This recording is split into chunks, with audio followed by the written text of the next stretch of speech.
Hey everyone, and welcome. Today we're going to master a tiny little phrase that has huge power. I'm talking about would have. Seriously, getting this one right is one of the quickest ways to level up your English. It's the difference between sounding like you're still learning and sounding, well, truly expressive. Ready? Let's jump right in. So, let me ask you something. Do you ever feel like your English just gets stuck? Especially when you're trying to talk about the past.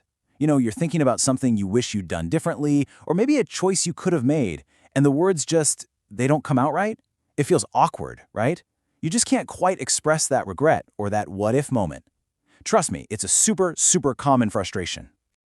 Well, guess what? This is the fix. Would have isn't just some boring grammar rule you have to memorize. Think of it more like a key that unlocks a totally new level of storytelling for you.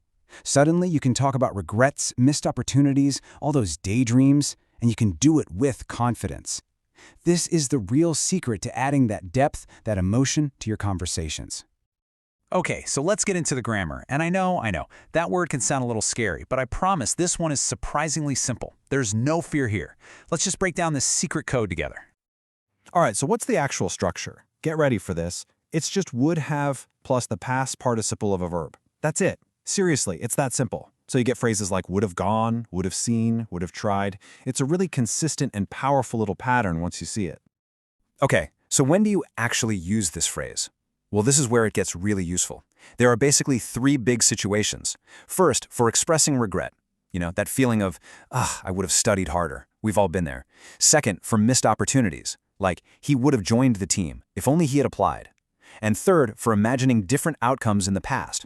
For example, we would have been late if we hadn't taken that taxi. See? These three things cover so much of how we think and talk about our day.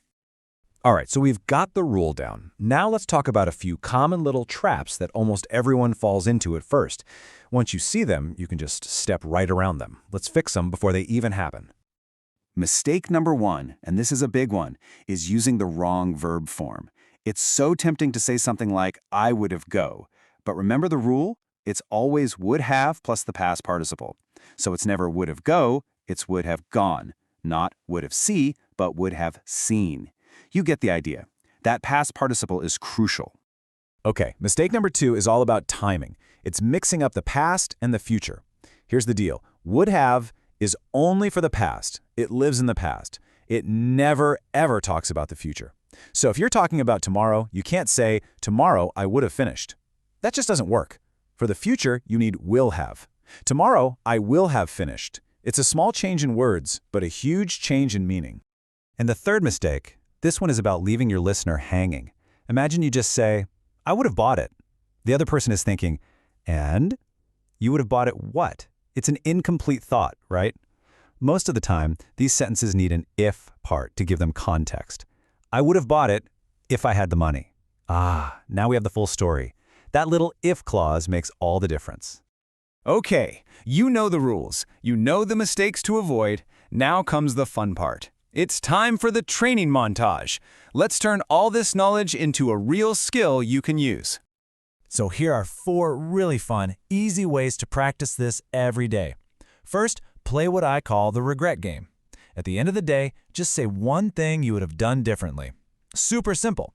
Second, when you're watching a movie or a show and you hear would have, just pause it and repeat the line out loud.